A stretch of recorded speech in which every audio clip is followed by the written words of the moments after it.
እሺ አመሰግናለሁ። ስሜ ታፈረ ፈትን እባላለሁ። የተወለድኩት በጣሊያ ድጉና ለምዬ ቀበሌ ነው። የቆየሁትኝ 2017 በመከላከያ ነበረ። ያም የገባሁት ታፍሼ ነው። ታፍሼ ከኦሮሚያ ክልል ነው የገባሁትኝ። ከዛም ስመደብ ወደ አማራ ክልል እመጣለሁ ብዬ አስቤ ነበረ። ያም አልተሳካም። ግን ወደ ኬንያ ወደ ጠረፍ ተጫንኩኝ። ከዛም መሳሪያ ዞር መውጣት አልተመቸኝም ነበረ። ከዛም በቃ ለምን እዛ ትግል እያለ ከትግልማ አይሞትሽ በቃ እዛ መቀላቀል አለብኝ ብዬ አሰብኩና መጣሁኝ። ከመጣሁም በኋላ መሳሪያ ይዤ ስላልወጣሁ በጣም ተናደድኩኝና ከዛ እንደገና ወደ ቋሪት ወደ ሚሊሻ ገባሁኝና መሳሪያ ይዤ እወጣለሁ ቢያንስ ለራሴ ባይሰጡኝ እንኳን የሆነ ሰው መትቼ ወይንም እንትን ብዬ እወጣለሁ ብዬ አስቤ ነበረ። እና በጣም ሲጀመርም እዛ በቆየሁበት ህይወቴ በጣም አፍራለሁ ከመጠን በላይ ማለት ነው። ከስንት ሰው ጋር ከስንት ቤተሰብ ጋር ተጣላሁኝ። አባቴ እንኳን መጥቶ ለማየት እንኳን የጠላበት ሰዓት ነበረ። እና በጣም በቃ ከሚደብረው ነገር ሰው ሲያልፍ አንገቴን ደፍቼ ነው የማልፈው፣ ሰው ሲያየኝ ማለት ነው። እና ትጥቁም አልተገኘም። ከዛ ይውላ ነገር ከዛ ስልክ ተቀባበልኩኝ። ስልክ በሚስጥር ያዝኩኝ ለሁለት ወር ያክል ማለት ነው። ስልክ ያዝኩኝ። ወደ 2 ቀን ተፈተሽኩኝ፣ ግን አልተገኘብኝም። ከዛም በቃ መሳሪያው እንዳልተገኘ ሳቅ ተደዋወልኩና ከላይ ለመውጣት አስቤያለሁ ምናምን ስላቸው እሺ በቃ እንቀበላለን ምናምን አሉኝ እነሱ። ከዛ ሰው ይዤ ለመውጣት አሰብኩኝ። ከዛ ይሄ ነገር ይቅርብኝ ሊያስብልኝ ይችላሉ ምናምን ብዬ አሰብኩ። ከዛም እንዳጋጣሚ ከአንድ ልጅ ጋር ይወርሳል ከሱ ጋር ተነጋገርንና መውጫ መንገዳችን አስማማን ማለት ነው።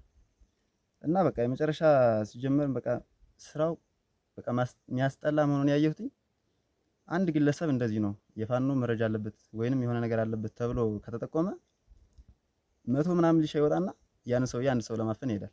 እንግዲህ ያ ሰውዬ ምንም የለበትም ድሮ ሚሊሻ ነበርክ የመንግስት ንብረት ይዛል ብሎ በማሰቃየት ማለት ነው። እና በቃ ሲጀምር ስራው የተረከረከ ነገር ነው፣ በጣም ያስጠላል። እኔ እንዳላማው ድረስ ሞላ እባላለሁ። የተወለድኩት ቦረዝ ቀበሌ ነው። ያውና እኔ የገባሁት መሳሪያ ለማምጣት ነበር። 8 ወር ነው የገባሁት የቆየሁት። 8 ወር ሲቆይ በቃ ህዝብን ጨቁኛ ነው የኖርኩት። ዘመዶቼን እንኳን የማላይበት ዘመዶቼ ሲመጡ አደብቄ የማልፍበት ነው ቦታ የገባሁት። በቃ ህዝብን ለመጨቆን ነው። የአማራ ፋኖ በሚለው ደረጃ እናፈርሳለን ይባሉ ለህዝብ ቆማለን እያሉ በደብቀው ህዝብ ሲማቱ ነው የሚታዩት። በቃ ቆሻሻ ኑሮ ነው የሚኖሩት። እናም በዚህ ስራችን በጣም እናፍራለን። አሁን እዚህ ያለው ወጣት በፍጹም መሳሪያ ለማምጣት ነው ያለው። በ8 ሺህ ብር ብሎ ሀገሩ የሸጠም አለ። መሳሪያ ለማምጣት ነው። አንድ ቀን ኦፕሬሽን ሄዶ እዚያ የሆነ ተኩስ ሲፈጠር ሁሉ እንደሚመጣ ነው የሚታየው። ደግሞ ጥርጥር የለውም እርግጥ ነው። ሲቀጥል ህፃን ናቸው፣ ተኩስም አያውቁ። ወደ ሰማይ መተኮስ እንጂ ተኩስ የሚመት ጠላት የለም። በዚያ ላይ ደግሞ አማራን ነፃ እናወጣለን ከሚለው የአማራ ፋኖ ጋር ተኩስ የአማራ ፋኖ ለማስጠላት ህዝብን ያው እንደ በብር ለመግዛት ይሞክራሉ። ልጅን ማለት ነው። ልጅን እየገደሉ ለመግዛት ፋኖን ወደ እነሱ ለመሳብ ደግሞ አሁን ምን የሆነ መረጃ መጥቷል። ፋኖ ወደኛ ይምጣ ብር እንሰጠዋለን ይላል። እንደነሱ የሚገዛ ፋኖ ግን በፍጹም የለም። ከዚህ ሲገባ ያው ዝም ብሎ መቅመሻ ያጣ ይሆናል። ወደ ፋኖ ተቀላቀለ። አሁን የሆነ እንትን ሲያጣ ይገባል ወደ መንግስት ማለት ነው። ምክንያቱም ሆዳም ስለሆነ ነው ያን የሚያደርገው። በፍጹም ደግሞ ከአማራ የተወለደ የአማራ ህዝብ ቆማለሁ ያለ ፋኖ ከዛሬ ድረስ ወደዚያ ወደ መንግስት መውጣት የተቀላቀለ የለም። አላማ ስላለው ነው ለህዝብ ስለቆመ። እኔ እስከ ዛሬ ድረስ ይህንን ህዝብን ጨቆኘ ስለኖርኩኝ በጣም ይቅርታ አላለሁ። አሁን ወደ አማራ ነፃ አውጪ ፋኖ ተቀላቅያለሁ። ስለተቀላቀሉ በጣም ደስ ብሎኛል። የቻለ በለጠ እባላለሁ። ተወልጄ ያደኩ ጨፋቂት ማንቆርቆይ እና እኔ የገባሁት ወር ከሳምንት ነው የሆነኝ። ግን ደግሞ የገባውን መሳሪያ ለማውጣት ነበር። መሳሪያ ተሳክቶልኛል። ሲጀመር ቆሻሻነታቸውን ያየነው ጃምቦ ከሚባለው ቤት እንደ ሽንት ቤት ነው የሚጠቀሙት። እና ስለዚህ ወደዚህ ተቀላቅለናል። ይቅርታ ጠይቀናል። በትግል እንክሳለን። በቃ ሲጀመር እንዳጠቃላይ እንደ ሰው አያስቡም። ሲጀመር ይሄ የፋኖ ቤት ነው እንራበት የሚባል ሁላ አለ። በዛ ልክ ደግሞ ዶርም የተከራዩትን የፋኖ አሰጡም እኛን እንትን የምንል እያሉ በጣም ህዝቡን እያሰቃዩት ነው ያሉ። እየተቀበሉ ካለዛ አልከፍል የሚለውን እያስወጡ ነው ያሉ በየዶርሙ። ፋኖ ቤተሰብ ከሆነ ምንም ውልውል የለም። ሲጀመር ነው ቀጥ ይባላል። ይሰሯት ይድፈሯት ሲጀመር እኛ አናውቅም። እኔም የገባው ቅርብ ሰዓት ስለሆነ 4 ሰዓት መሳሪያ ተቀበልኩ 9 ሰዓት ከሻለቃ ጋር ተደዋወልን ወደዚህ ተቀላቀሉ። እኔ የታዘብኩትኝ በጣም ሲጀመርም ስራቸው በጣም አስጠይ እንደሆነ ያየሁትኝ ምንም በቃ መፍትሄ እንደሌለው ያየሁት ስብሰባ ሰብስበው እንኳን አባሉን የሚናገሩት ነገር የላቸውም።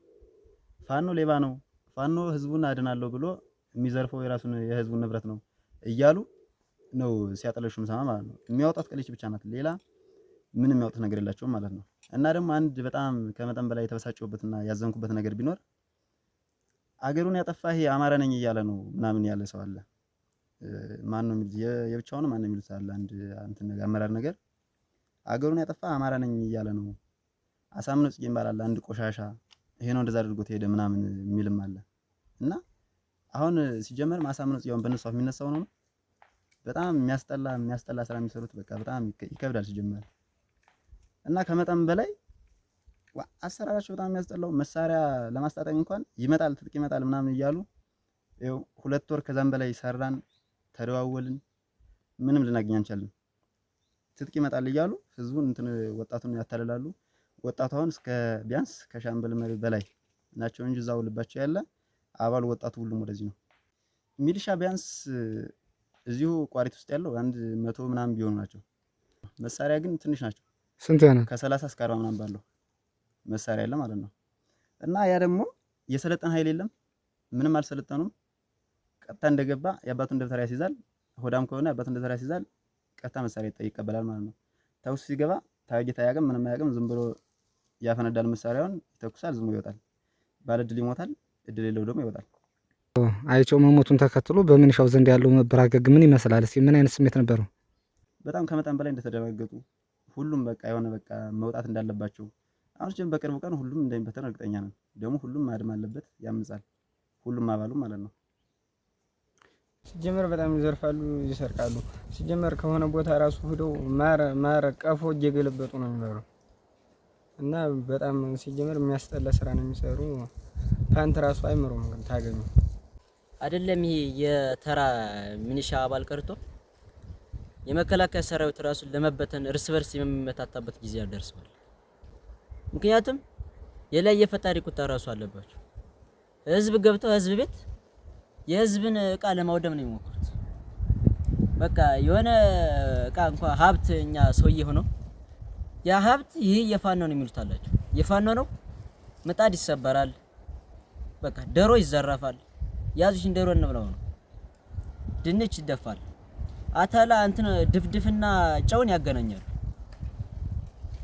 አረቂና ውሃውን አደባልቀው ይሄዳሉ። እዛ ይሄዳሉ፣ ከተማ ላይ ህዝብ ይሰበስባሉ። በቃኛ የህዝብ የቆምንነን ዘራፊ ፋኖ ነው ምናምን የሚሉት። ዘራፊ ማን እንደሆነ ግን ምን ሲሰሩ እንደቆዩ አያውቁትም። ሲቀጥል ምንም ሳያውቅ ያሳምነው ጽዬ ምናምን የሚሉት አላቸው። ያሳምነው ጽዬ ምንም በእነሱ አፍ የሚጠራ አይደለም። ለአማራ ህዝብ ብሎ ነው እሱ የተሰዋ፣ ለአማራ ህዝብ እየተሰዋ እነሱ ግን ይህ ዘራፊ ያሳምነው ጽዬ አማራን አቋቁሞ አተደ ይላሉ። በቃ ለፋኖ የማይሆኑ አላማቸው የተበላሸ ነው ያሉት። ገጥሞ ፊት ለፊት ለመግጠም ልብ የላቸው፣ ወደ ፋኖ አይቀላቀሉ።